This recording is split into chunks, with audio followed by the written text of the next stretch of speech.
Ada seorang rumah tangga jamaah di Bandung curhat, Ustadz, istri saya kabur Ustadz, dia selingkuh sama laki-laki lain, CLBK lewat handphone, cinta lama bersemi kembali. Akhirnya dia rela berdusta kepada suaminya, berdusta kepada keluarganya, dia kabur dari rumah Ustadz. Ini kisah nyata.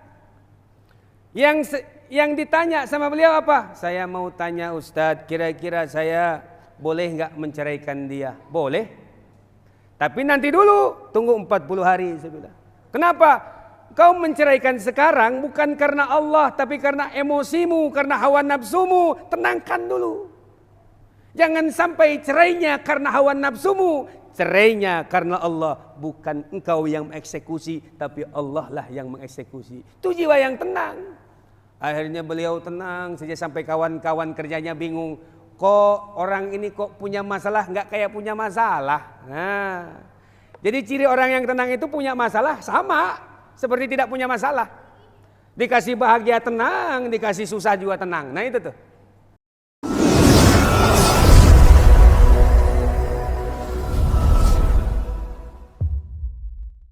Wal akhir ba'da kullil akhir wal awal wal akhir wa zahir wa batin. Allahumma salli wa sallim ala sayyidina Muhammad wa ala alihi wa ashabihi ajma'in. Qala Allah ta'ala fil Qur'anil Karim, a'udzu billahi minasy syaithanir rajim. Bismillahirrahmanirrahim. Ya ayyatuhan nafsul mutmainnah, irji'i ila rabbiki radiyatan mardiyah, fadkhuli fi ibadi wadkhuli jannati. Shadaqallahul azim.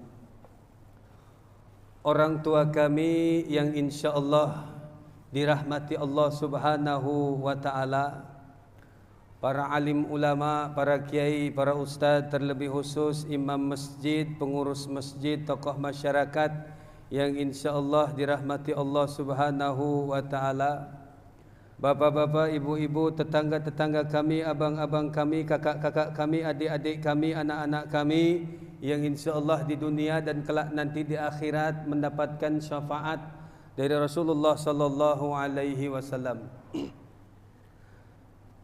Malam ini untuk kajian mungkin malam pertama bagi saya.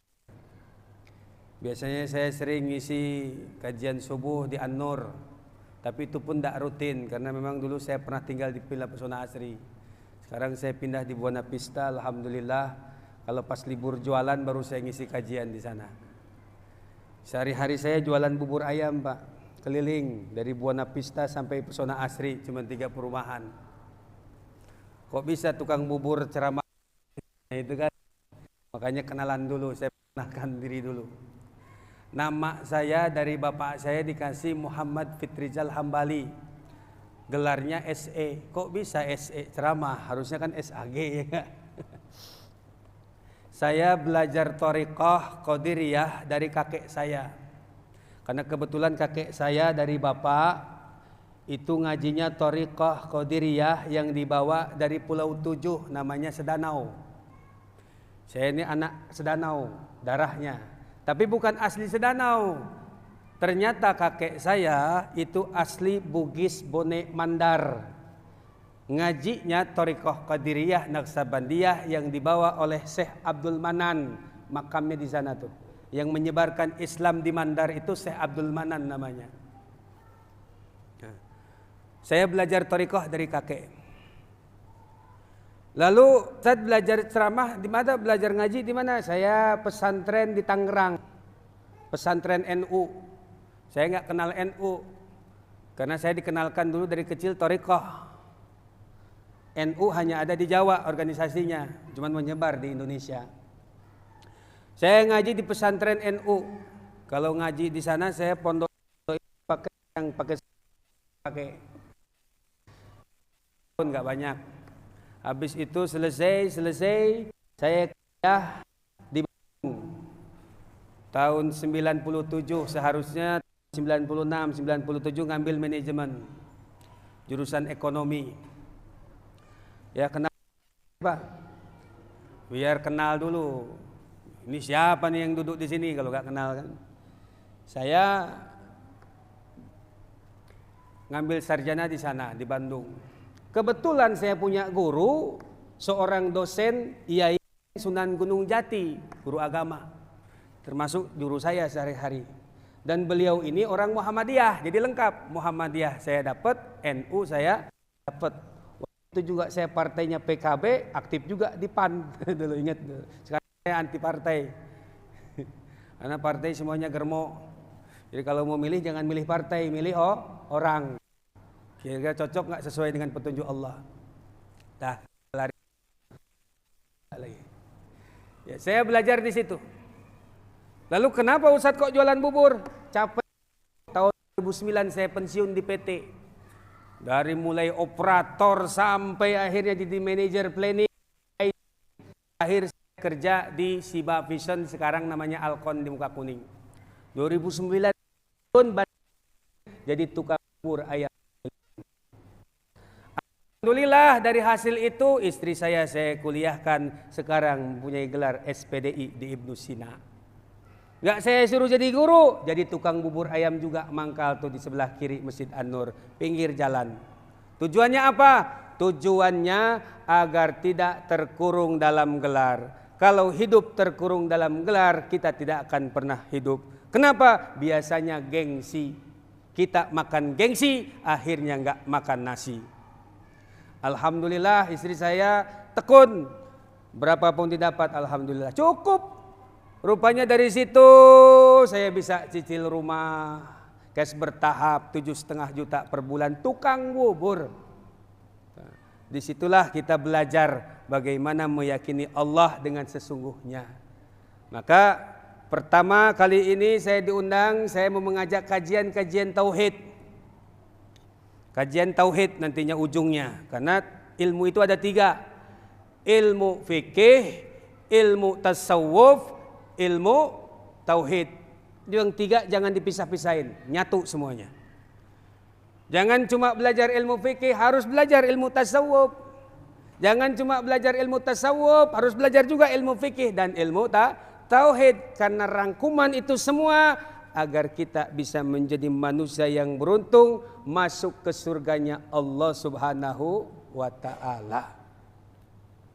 Maka judul kita kali ini, kalau kenalannya sudah ya, ibu saya asli Tasikmalaya, cuman lahir besarnya di Semarang, pindah ke Bandung. Di Tasikmalaya, eyang saya dari nenek itu seorang torikoh juga, Naksabandiyah, Qadiriyah Naksabandiyah. TKN kayak Abah Anom lah, cuman eyang pura saya ini jauh lebih tua daripada Abah Anom. Torikohnya tersembunyi, bukan kapal pesiar. Torikoh kakek-kakek saya itu torikohnya torikoh kapal pompong, bukan kapal pesiar.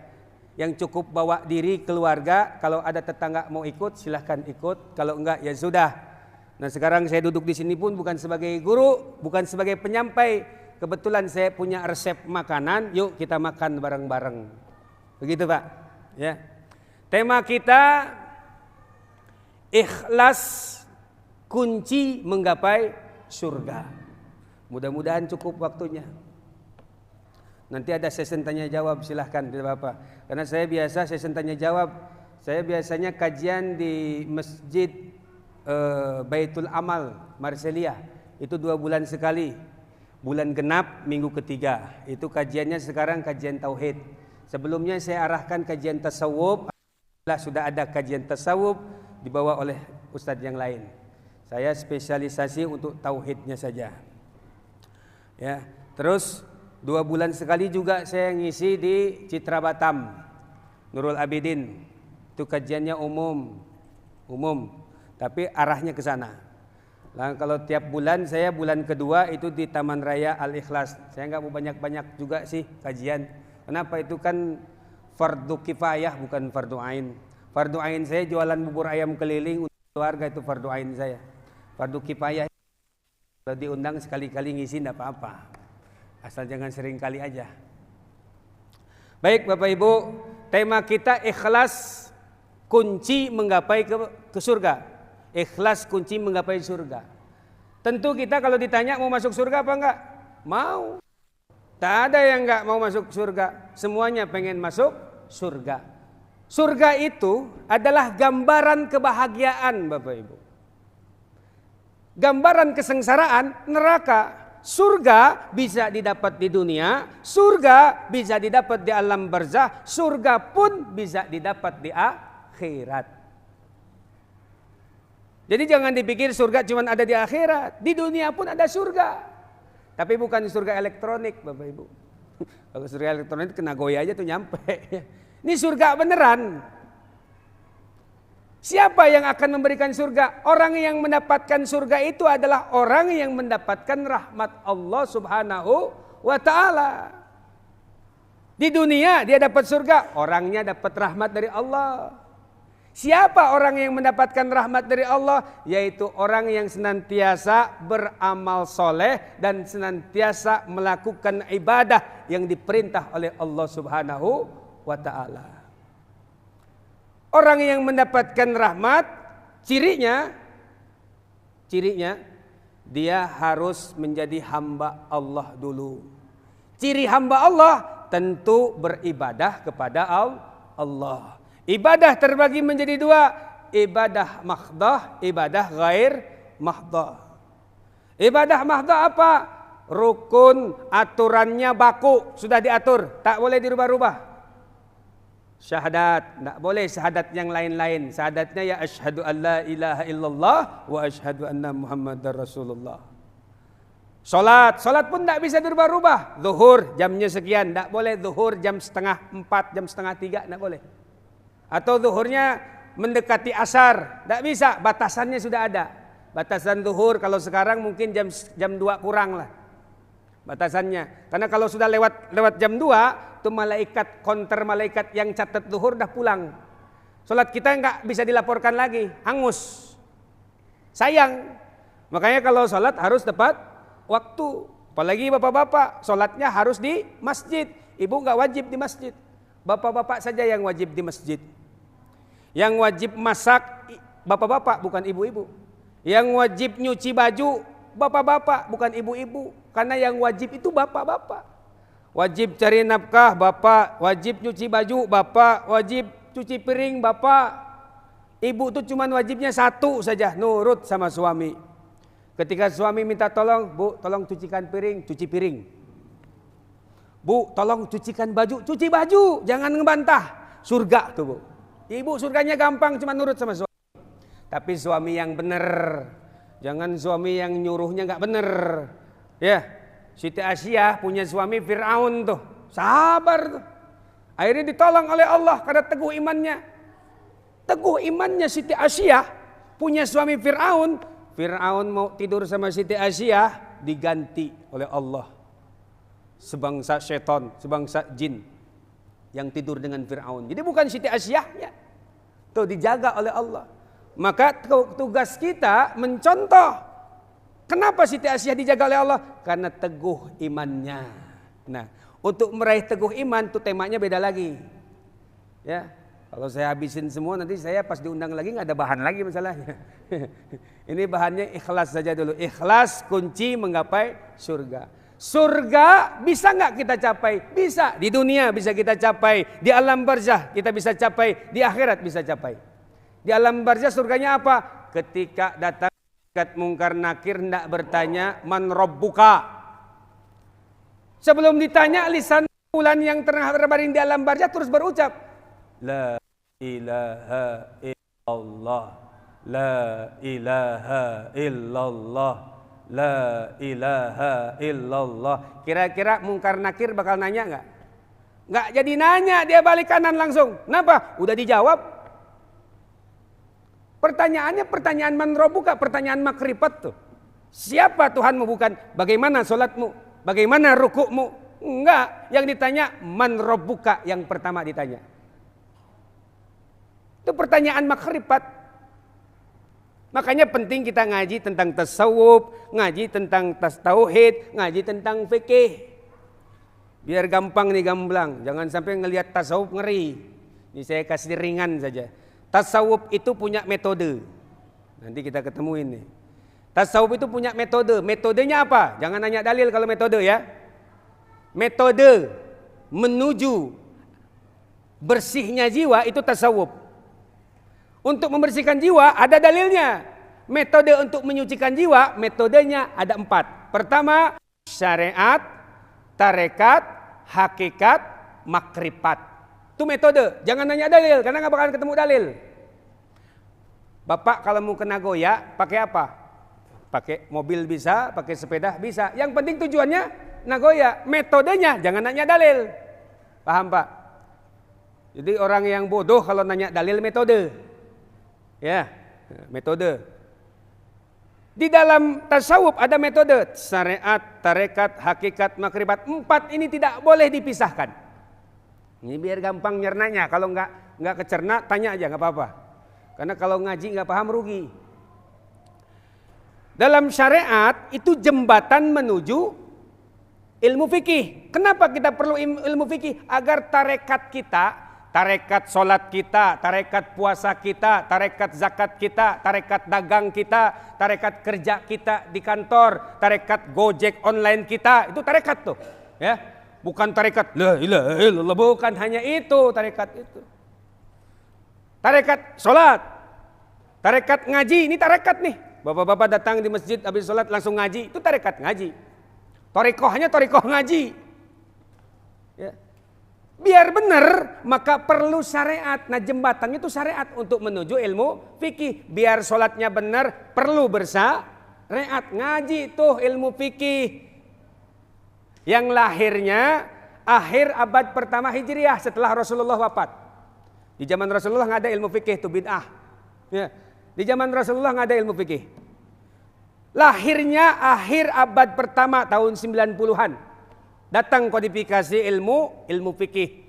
Nah, kita kenal dengan Imam Syafi'i, Imam Hanafi, Imam Malik, Imam Syafi'i dan Imam Hambali. Ada lagi Imam Ja'fari.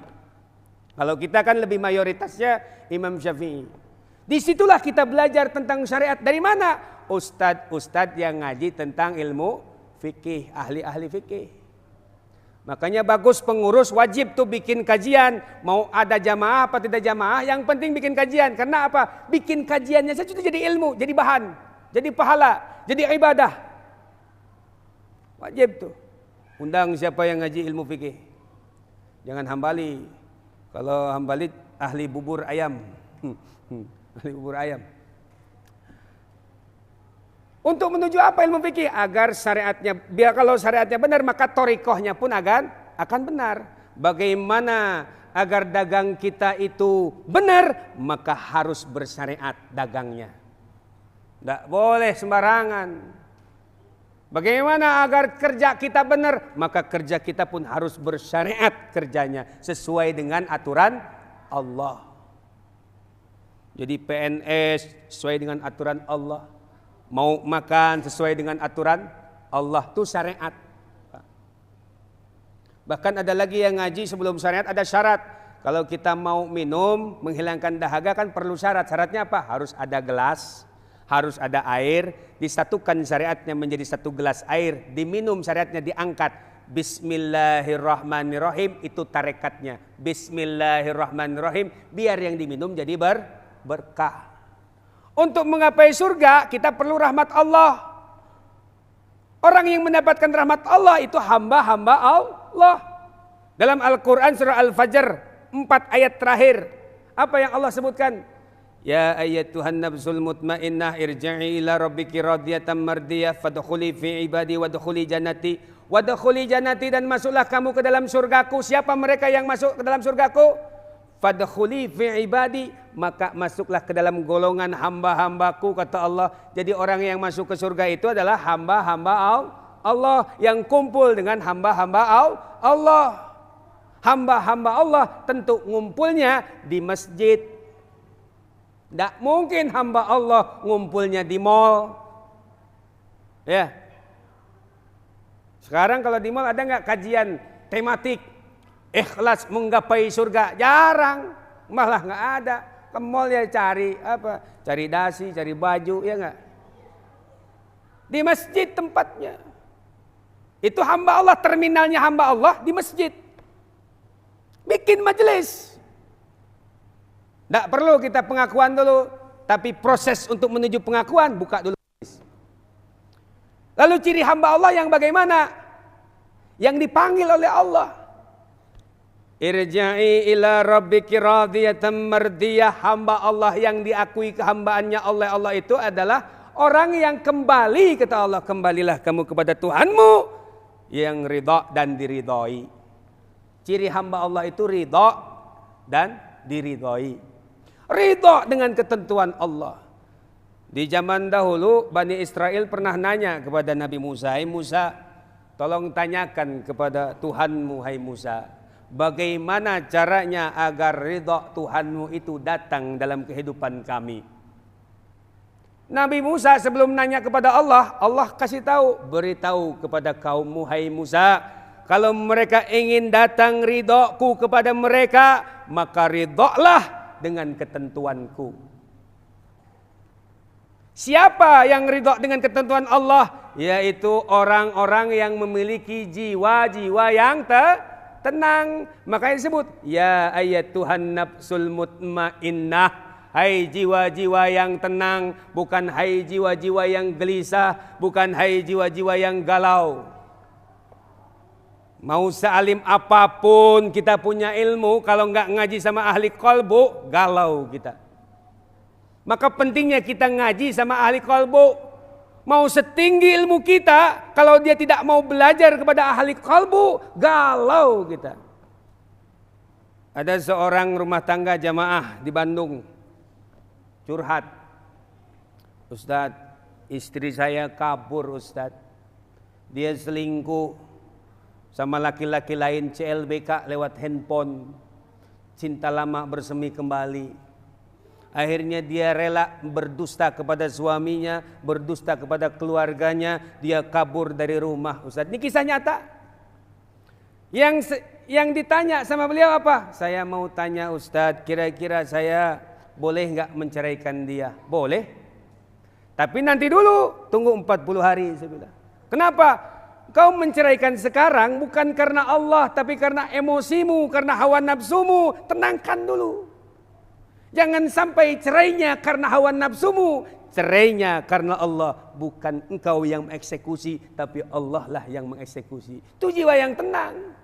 Akhirnya beliau tenang saja sampai kawan-kawan kerjanya bingung. Kok orang ini kok punya masalah nggak kayak punya masalah. Nah, jadi ciri orang yang tenang itu punya masalah sama seperti tidak punya masalah. Dikasih bahagia tenang, dikasih susah juga tenang. Nah itu tuh. Nah kita termasuk kayak begitu enggak? Ternyata ada beberapa jamaah yang saya temui curhat ke saya, "Tenang, tunggu 40 hari. Perbanyak zikir, perbanyak mengingat Allah, perbanyak mengingat Allah." Ya siap Ustaz. Jangan sampai terjerumus, kadang-kadang keluarga kita nularin virus sama kita, saya bilang. Istri kita nularin virus, anak kita nularin virus kayak corona lah. Corona lawannya vaksin. Ya. Vaksin untuk apa? Meningkatkan imun. Ningkatin iman pun perlu vaksin. Tapi vaksinnya bukan vaksin yang AstraZeneca. Tubuh kita perlu menaikkan imun. Biar apa? Biar kalau ada pancaroba tidak kena. Tidak kena. Imunnya ditingkatkan. Bagaimana caranya? Vaksin. Begitu. Nah kebanyakan kita sibuk maksin tubuh, bukan maksin iman. Tubuh dengan imun, ruh dengan iman. Maka kita harus berusaha meningkatkan iman kita. Perlu vaksin tuh iman. Apa vaksinnya? Tasbih, tahmid, takbir, tahlil, hauqalah. Gak bakalan bapak-bapak dapat di pengajian yang lain. Cuman tahu aja namanya ya. Betul enggak? Tahu namanya aja, subhanallah, walhamdulillah, wala ilaha illallah, wallahu akbar. Itu vaksin. Kakek saya pernah cerita, "Kamu pengen tenang gak Hambali?" "Pengen kek." "Kamu vaksin iman kamu, biar terus meningkat, jangan sampai ada turunnya." "Gimana caranya?" Sebenarnya cuma satu, baca saja hauqalah, karena dalilnya ada dalam Mukhtarul Ahadits diterangkan 99 penyakit hati obatnya hauqalah. Tiada daya dan upaya kecuali dengan kekuatan Allah. La haula wala quwata illa billahil aliyyil azim. Lengkapi dengan apa? Tasbih, tahmid, takbir, tahlil, hauqalah. Subhanallah walhamdulillah wala ilaha illallah wallahu akbar. La haula wala quwata illa billahil aliyyil azim. Tapi jangan cuma zikir qauli saja. Subhanallah, subhanallah 33 kali, alhamdulillah, alhamdulillah 33 kali, tapi enggak paham. Zikir itu perlu zikir qauli, perlu zikir fi'li. Zikir qauli apa? Zikir ucapan. Subhanallah, subhanallah, Allahu akbar, itu ucapan. Fi'linya kita pahami artinya. Subhanallah, maha suci Allah, maka kita berusaha mensucikan diri kita. Untuk apa? Untuk Allah, bukan untuk kita. Kebanyakan kita makan untuk kita. Kadang-kadang kita kan kalau diomongin, Pak, Bapak cobalah begini. Aduh jangan, malu sama si Anu kalau saya pakai begini. Malu sama si itu kalau saya pakai begitu. Itu bukan mensucikan Allah, tapi kita tengah mensucikan diri kita sendiri. Ketika kita mensucikan Allah, kita tidak pandang omongan orang lain. Ketika kita mensucikan Allah, kita tidak pandang hujatan orang lain. Ketika kita mensucikan Allah, kita tidak pandang celaan orang lain. Kenapa? Karena kita adalah makhluk yang terhina. Makhluk yang hina, dari setetes air yang hina, kan begitu. Ketika kita sudah menempatkan diri kita hina di sisi Allah, kita tidak berhak dapat alhamdulillah. Karena alhamdulillah itu hanya milik Allah. Kita nggak berhak dapat pujian. Alhamdulillah, memang kalau nggak ada saya masjid ini nggak dibangun. Nah kan gitu, kadang-kadang ada tuh penyakit kayak gitu tuh. Ya, kalau nggak ada saya nih masjid nggak bakalan jadi, kan gitu. Allah yang pengen kok, lupa dengan Allahnya. Maka orang yang seperti itu jangan harap sholatnya diterima oleh Allah, puasanya diterima oleh Allah, tasbihnya diterima oleh Allah. Kenapa? Dia bukan tengah mensucikan Allah, tapi tengah mensucikan dirinya. Nyambung nggak Pak? Nah cuman pertanyaan kan bagaimana caranya? Bagaimana caranya agar kita bisa begitu? Bisa paham dengan tasbih kita, bisa paham dengan tahmid kita, bisa paham dengan takbir, bisa paham dengan tahlil, bisa paham dengan hauqalah, lalu kita terapkan dalam perbuatan kita menjadi zikir fi'li. Zikir fi'li itu zikir perbuatan. Kita senantiasa merendahkan diri kita, maka sholatnya pun akan dipraktekkan dalam kehidupan sehari-hari kita. Bapak kan sering sholat. Ada yang namanya takbiratul ihram sampai ke sujud. Di dalam sholat itu ajaran hidup kita mendekati diri kita kepada Allah Subhanahu wa ta'ala. Coba lihat dalam sujud. Apa yang dibaca? Subhana rabbiyal a'la wa bihamdi, Allah yang maha tinggi. Maha suci Allah yang maha tinggi. Itu yang dibaca. Kita ini rendah serendah-rendahnya. Kita ini hina sehina-hinanya. Hanya Allah yang maha tinggi. Maka kita tidak patut untuk dipuji.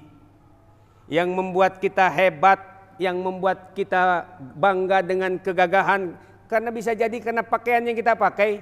Kebetulan sekarang pakaiannya polisi, tentara, TNI, gagah, petantang, petenteng. Dikasih corona, kelepek-kelepek, udah jadi mayit, pakaiannya nggak dipakai. Ada yang pakai pakaian itu, kain kafan semuanya. Maka hinakan diri kita.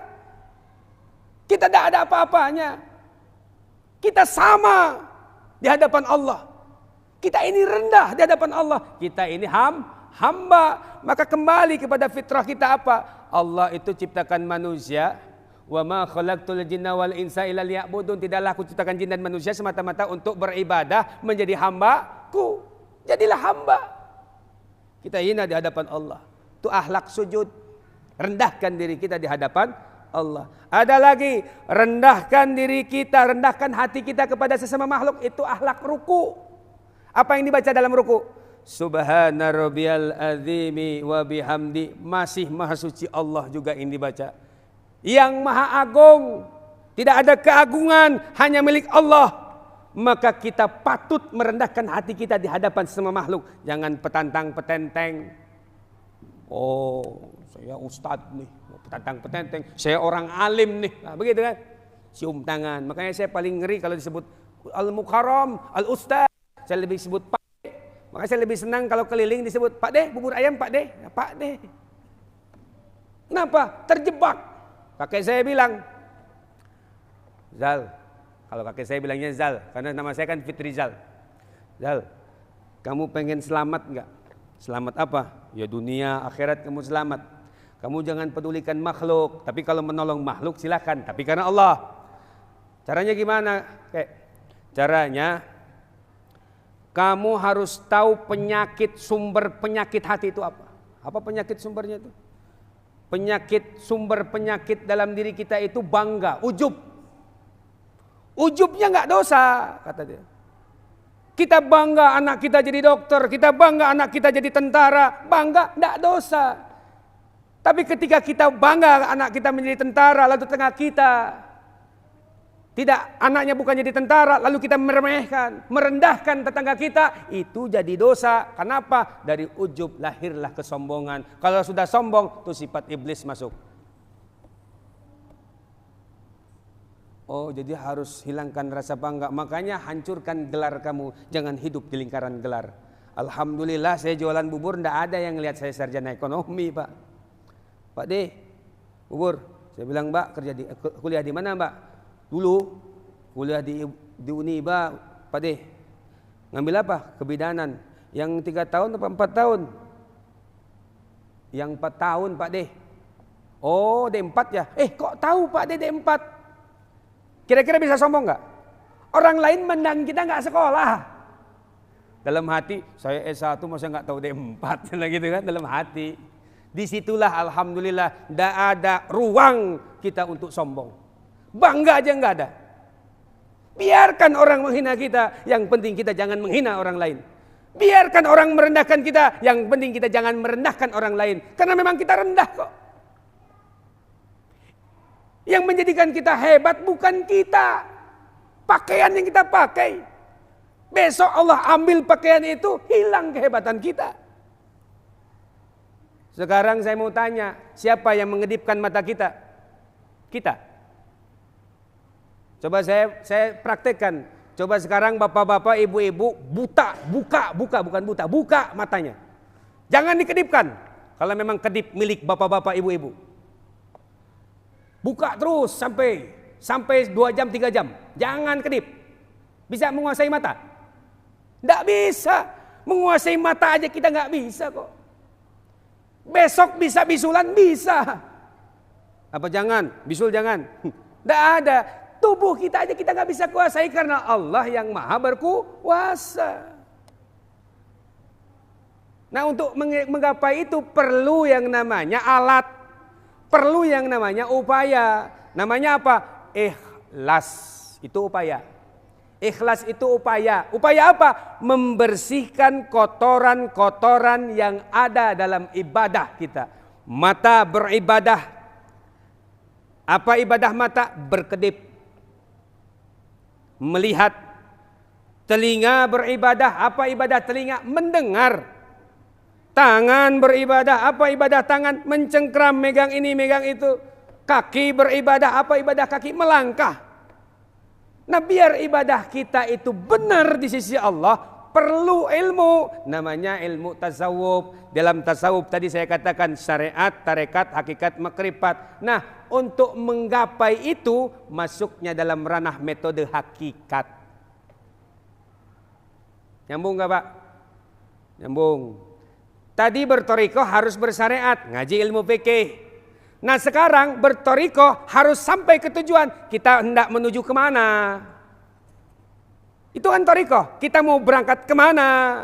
Kapalnya boleh apa saja. Mau kapal pesawat, mau kapal pompong. Yang penting menuju tengah lautan. Kalau beragama jangan di pinggir pantai. Oh, begini ya Islam.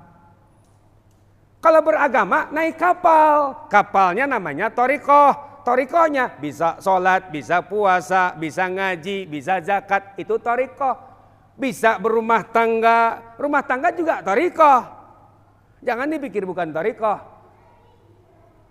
Yang kalau di mutabarah itu ada thariqah macam-macam tuh kan, yang 44 mutabarah lebih malah.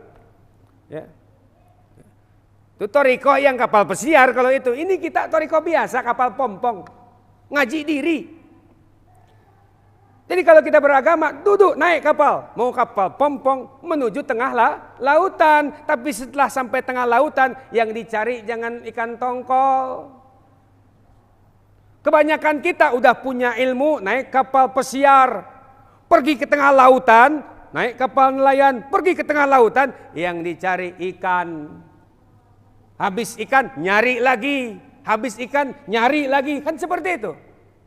Maka apa yang harus kita lakukan? Cari hakikatnya. Bagaimana caranya Ustaz? Caranya nyelam. Maka kalau beragama jangan cuma nyari ikan.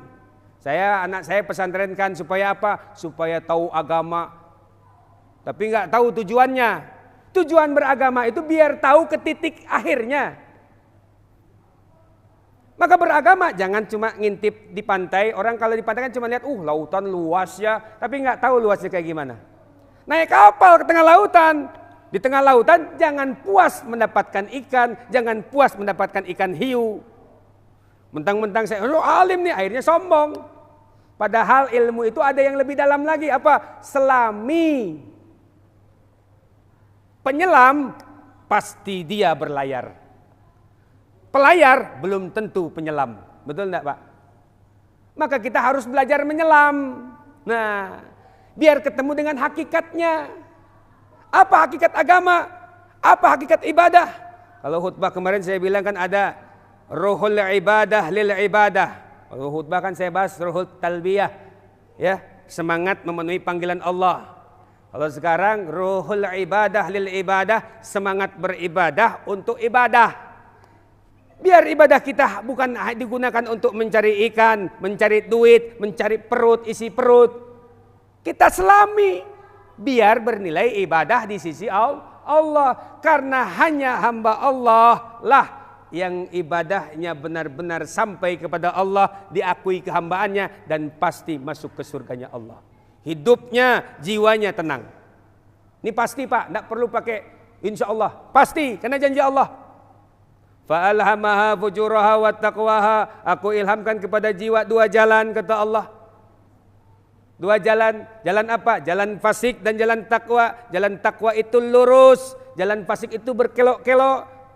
Yang berkelok-kelok itu memang bisa sampai kepada tujuan, bisa juga nggak nyampe. Mau ke Nagoya, pergi dulu ke Tanjung Uban. Dari Tanjung Uban pergi lagi ke Tanjung Pinang. Dari Tanjung Pinang pergi lagi ke Dabo. Belum nyampe tuh. Waduh, jauh kali Nagoya. Iya, karena nggak punya ilmu. Maka untuk tahu ilmunya, duduk di majelis ilmu. Biar tahu tujuan kita beragama, tujuan kita beribadah. Apa tujuannya? Hakikatnya cuma 2. Hakikat itu yang menggoda kita. Hakikat dari ibadah itu sendiri, hakikat dari thariqah itu yang harus kita cari. Apa hakikatnya? Hakikat Allah, apa hakikat hawa nafsu. Nah, tugas upaya ikhlas itu kan alat membersihkan. Makanya dalam Al-Quran surah Al-Bayyinah, wa ma umiru illa liya'budullaha mukhlishina lahuddin. Aku tidak memerintah apapun kecuali, kata Allah, hanya memerintahkan kepada kita semua itu memerintah untuk menyembah Allah, tapi senantiasa membersihkan ibadah itu dari kotorannya. Kotoran apa? Kotoran hawa nafsu, karena tidak sedikit kita beribadah ternyata ketemunya dengan hakikat diri, hakikat hawa nafsu. Kita berthariqah ketemu dengan hakikat hawa nafsu. Akhirnya apa yang dibesarkan? Yang dibesarkan adalah simbol-simbol, pakaian-pakaian, bukan kalbunya. Kakek saya nyuruh, kamu sibuklah benahin diri kamu. Ngapain sibuk benahin orang lain? Ku anfusakum wa ahlikum nar, jagalah dirimu dan keluargamu dari siksa api neraka, dari keburukan dunia, dari keburukan akhirat, keburukan alam barzah. Jaga dirimu dan keluargamu. Bagaimana cara jaganya? Ikhlas, bersihkan ketaatanmu. Dari apa? Dari hawa nafsu. Maka jelas dalam Al-Quran surah Al-Jasiyah, Afara'aita man ittakhadha ilahahu hawahu, tahukah engkau Muhammad ada orang yang menjadikan hawa nafsunya sebagai Tuhan mereka. Salat kita karena siapa? Ngomongnya sih inna salati wa nusuki wa mahyaya wa mamati lillahi rabbil alamin. Ngomongnya. Tapi ternyata kalbunya, saya salat karena saya tokoh masyarakat. Saya salat karena saya pengurus masjid. Udah enggak jadi pengurus masjid, enggak salat lagi di masjid. Kenapa? Pengurusnya beda frekuensi sama saya. Akhirnya apa? Tinggal di Marbella, salatnya di Masjid An-Nur. Nanti mati tetap yang meraktekin salat fardu kifayahnya ternyata masjid yang ada di Marbella. Maka jangan kita berpikir kita salat karena siapa-siapa. Salat kita karena Allah. Mau pengurusnya kayak gimana, mau imamnya kayak gimana, saya salat karena Allah. Kan banyak penyakit. Saya kemarin ceramah di Oma, sama kajian subuh juga. Kalau Oma itu nggak kadang-kadang aja saya mau ngisi. Kenapa? Jauh juga. Sini karena dekat aja. Saya bilang, nih sini ada nggak pengurusnya kayak gitu? Udah nggak jadi pengurus, sholatnya di Nurul Yakin. Saya bilang. Nanti yang ngurus jenazah, apakah fardu kifayah Nurul Yakin, babul khairatnya Nurul Yakin? Kan tidak. Duhur nggak pernah datang, asar nggak pernah datang ke Masjid Marbella. Masjid sini Al Mutmainnah. Kenapa? Imamnya nggak serak sama saya lah. Pengurusnya nggak cocok sama saya lah. Di sini ada nggak kayak gitu? Ada nggak? Ya kalau ada bertobat aja lah. Ya sebelum datang nanti murka Allah Subhanahu wa taala. Rugi. Nanti pas kita mati, irji'i, kembalilah kamu kepada Tuhan. Tapi Allah ridha enggak dengan kembalinya itu?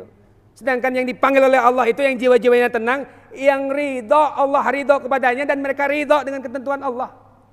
Mau jadi pengurus, mau jadi tokoh masyarakat, enggak jadi pun tetap sholatnya di masjid sini. Subuh, as-salatu khairum minan naum, datang karena Allah. Ini jangan enggak datang. Karena kalau enggak datang pun kita tetap akhir hayat kita akan datang ke masjid. Mayit-mayit di sini yang sudah meninggal yang muslim, disolatinnya di mana? Di rumah. Di masjid. Yang punya mobil Fortuner, yang punya mobil Pajero, ya, pas jadi mayit, yang nganternya itu mobilnya apa? Ambulan. Ambulan. Mobilnya nggak dipakai, paling diperebutkan keluarganya, bagi-bagi warisan. Allah jadi tujuannya. Saya sholat bukan karena siapa-siapa, Allah. Nah disinilah kita belajar bagaimana cara ikhlas membersihkan ketaatan kita. Sholat kita karena Allah. Inna sholati wa nusuki wa mahyaya wa mamati lillahi rabbil alamin. Sesungguhnya sholatku, ibadahku karena Allah Subhanahu wa ta'ala. Hidupku, matiku karena Allah. Tidak bakalan petantang petenteng. Ada mayit pengurus sholat di mana nggak pernah sholat, panggil subuh nggak pernah sholat, sholat sendiri di rumah, pakai mukena aja lah, jangan pakai sarung. Karena yang wajib itu bapak-bapak wajib, ibu-ibu nggak wajib. Tapi kalau ibu-ibu mau sholat di sini di masjid, nilainya sama dengan bapak-bapak. Enak kan? Tapi nggak wajib. Tapi kalau sholat di masjid nilainya sama 27 derajat. Kalau bapak-bapak wajib, apalagi dekat masjid. Bisa-bisa kebakaran rumahnya. Memang nggak dibakar, tapi kebakaran. Entah kisruh rumah tangga lah, ya, sulit bayar ojol lah, nanti kan, sulit bayar utang. Wah, puyeng kita. Kebanyakan mikir bukan kebanyakan zikir. Saya gimana nih mikir ya, makanya hidup itu jangan banyak mikir, Pak. Allah perintahkan banyak zikir. Zikir qauli, zikir fi'li. Salat panggil. Nanti dah jadi mayit dipanggil kita, disolatkan. Tetap pasti datang ke masjid, bahkan sopnya terdepan, imam di belakang dia. Ya, udah jadi mayit, orang pada berdiri, dia tiduran, pasti ke masjid. Maka itu belajar paling pertama untuk membersihkan jiwa, kita paksa diri kita sholat. Kita dipanggil oleh Allah datang sholat. Nanti dari sholat itulah akan muncul pelajaran-pelajaran yang baru.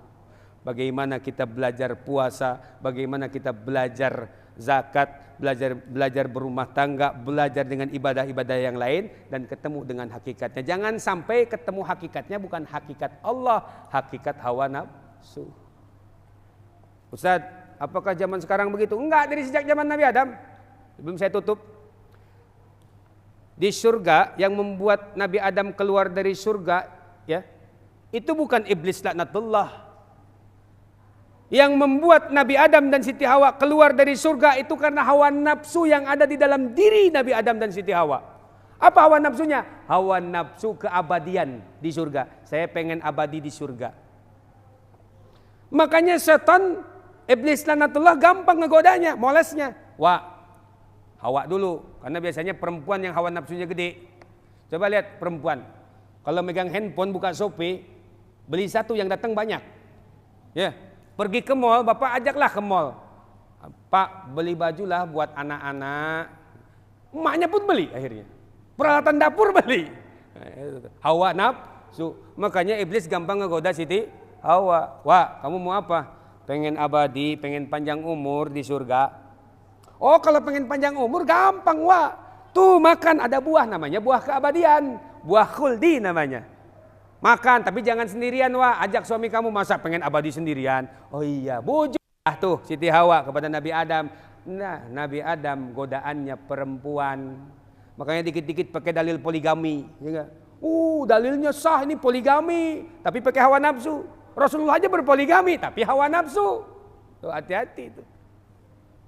Akhirnya apa? Gara-gara khuldi itulah Nabi Adam dikeluarkan dari surga dengan istrinya. Kita juga sama sekarang, coba lihat yang ulang tahun. Yang dibacanya apa?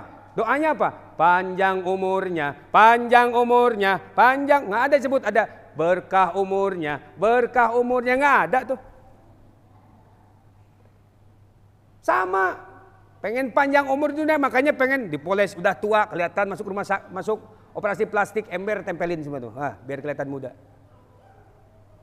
Jadi perang kita tuh yang terbesar memerangi hawa nafsu. Agar apa? Biar ibadah torikoh kita bertemu dengan hakikat yang sebenarnya. Apa? Allah. Bagaimana caranya Ustadz? Belajar ilmunya. Ilmunya apa? Jembatannya makrifat. Nah, nanti kalau ngajinya nanti yang lain perpanjang lagi. Jembatan menuju hakikat Allah. Ketemu dengan ilmunya, biar ketemu dengan ilmu tauhid tadi, jembatan menuju ilmu tauhid itu adalah makrifat. Maka para ulama tasawuf katakan, man arofa nafsahu faqad arofa rabbahu. Barang siapa mengenal dirinya, maka dia mengenal Tuhannya.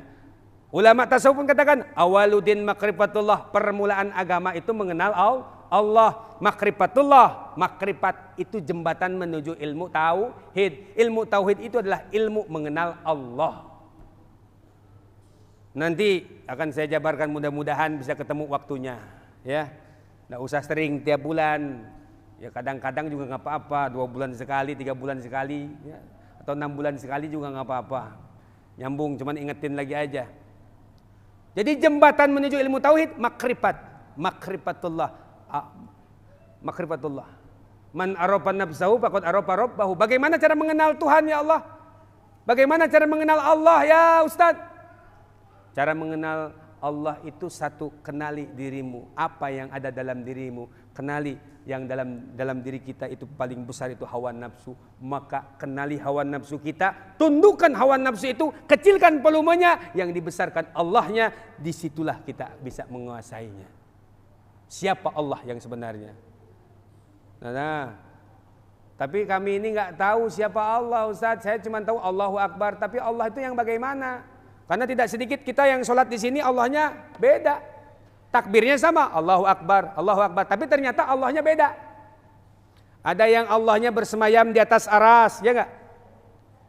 Ada, dalilnya ada kok Ustadz. Iya, tapi apakah Allah seperti itu? Tidak, makanya perlu ngaji. Sejarah turunnya ilmu tauhid itu pertengahan abad keempat, dibawa oleh seorang ulama ilmu tauhid, yang tadinya dia itu adalah anak tirinya dari seorang Mu'tazilah, ya, seorang Mu'tazilah, dia anak tirinya. Siapa namanya? Abu Musa al-Asy'ari, yang kita kenal dengan tauhid Asy'ariyah. Beliau punya murid namanya Abu Mansur al-Maturidi, kita kenal dengan tauhid Maturidiyah. Indonesia pakai apa paling banyak? Asy'ariyah, Maturidiyah. Apakah Muhammadiyah sama? Sama. Tidak ada beda. Karena guru saya ada Muhammadiyah juga. Sama. Cuman beda cabangnya saja. Kalau Muhammadiyah tauhidnya lebih ke etos, ke masyarakat. Kalau NU lebih ke spirit, ke diri. Makanya orang NU ngajinya banyak, bikin kitab kuningnya, kitab-kitabnya pun banyak. Kalau Muhammadiyah karena ke masyarakat, maka sekolahnya yang banyak, rumah sakit yang banyak. Nah itu tauhid tuh. Tapi nanti jabaran tentang tauhid itu kita akan ngaji nanti insya Allah. Ya. Intinya, kesimpulannya, kalau kita ingin masuk ke surga, jadilah hamba Allah. Bagaimana caranya menjadi hamba Allah? Ridholah dengan ketentuan Allah. Bagaimana agar ridho dengan ketentuan Allah dan jiwa kita tenang menghadapi masalah ataupun kebahagiaan? Maka bersihkan kotoran-kotoran yang mengotori kalbu kita dalam beribadah. Itu pasti Allah akan berikan ketenangan karena Allah akan bimbing. Fa'alhamaha fujuraha wa taqwaha. Aku ilhamkan, aku bimbing kepada jiwa itu dua jalan, jalan fasik dan jalan takwa. Selama salat kita berusaha karena Allah, selama puasa kita berusaha karena Allah, selama rumah tangga kita berusaha karena Allah, selama apapun kegiatan kita karena Allah, bahkan nanti nyoblos pun karena Allah, bukan karena duit, hidup kita akan dijaga oleh Allah. Nabi Musa dijaga oleh Allah. Enggak dibunuh oleh Fir'aun. Siapa? Karena keluarganya namanya Imran. Dia teguh imannya kepada Allah. Enggak ada ketika pemilihan Musa dapat money politik dikasih. Oh saya pilih karena duit. Siap-siap nanti yang lahir Fir'aun kita habis dibunuh. Tapi kalau kita karena Allah, bismillah saya pilih nomor 1. Bismillah saya pilih nomor 2. Bismillahirrahmanirrahim. Bukan karena saya dapat duit. Bukan karena saya dapat jabatan. Jadi kita akan diselamatkan oleh Allah. Kalaupun yang lahir Fir'aun, aman kita. Sama hidup kita, datang corona, tidak ada, aman kita. Alhamdulillah. Kemarin corona, saya nggak masuk rumah sakit Pak. BPJS juga nggak punya. Apa obatnya? Cuman sereh dan jahe direbus. 3 kali saya kena corona. Cium ini nggak berasa. Corona tuh. Tapi alhamdulillah. Orang corona susah bayar utang. Alhamdulillah corona saya bayar tuh 7,5 juta per bulan. Belum lagi kuliah istri saya waktu itu. Alhamdulillah, siapa yang jaga? Allah. Kita cuma berusaha, berikhtiar semampu kita, syai saja. Lari-lari kecil saja, jangan lari cepat. Seperti Siti Hajar kan lari-lari kecil, nyari air. Itu saja. Maka itu saja kalau seandainya kita ingin mendapatkan keberkahan dari Allah, rahmat dari Allah, jadi hamba Allah dan dapat ridho dari Allah, berusaha bersihkan ibadah kita dari kotoran-kotorannya. Kotoran dari kotoran-kotoran hawa nafsu. Semua yang kita lakukan karena Allah. Itu saja yang dapat saya sampaikan. Cukup ya? Ada pertanyaan atau enggak? Enggak ada. Sengaja saya panjangin supaya enggak ada pertanyaan sebetulnya nih. Tidak ada pertanyaan? Cukup? Kalau sudah cukup, mari kita sama-sama bermohon kepada Allah, bermunajat kepada Allah agar hidayah yang Allah berikan di majelis ini tidak diangkat kembali oleh Allah. Karena tidak sedikit hidayah taufik, hidayah itu taufik Allah yang diberikan, disematkan ke dalam kalbu kita, ditarik kembali oleh Allah. Kita bermohon kepada Allah agar dikuatkan hidayah itu tepat, malah ditambah oleh Allah Subhanahu wa taala. Kita bermunajat kepada Allah. Kalau tidak ada pertanyaan.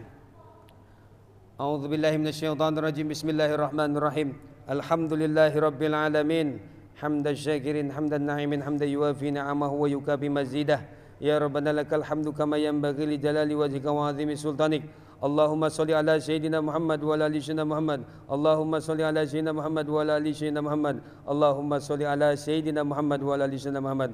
Allahumma rabbana taqabbal minna salatana wa siyamana wa ruku'ana wa sujudana wa qa'udana wa tadarru'ana wa takhazzuna wa ta'budana wa tamim taksirana. Ya Allah, ya Allah, ya Allah, ya Rabbal alamin. Rabbana zalamna anfusana wa illam taghfir lana wa tarhamna lanakunanna minal khasirin. Rabbana la tuzigh qulubana ba'da idh hadaitana wa hab lana min ladunka rahmatan innaka antal wahhab. Rabbana atina fid dunya hasanah wa fil akhirati hasanah wa qina adzabannar.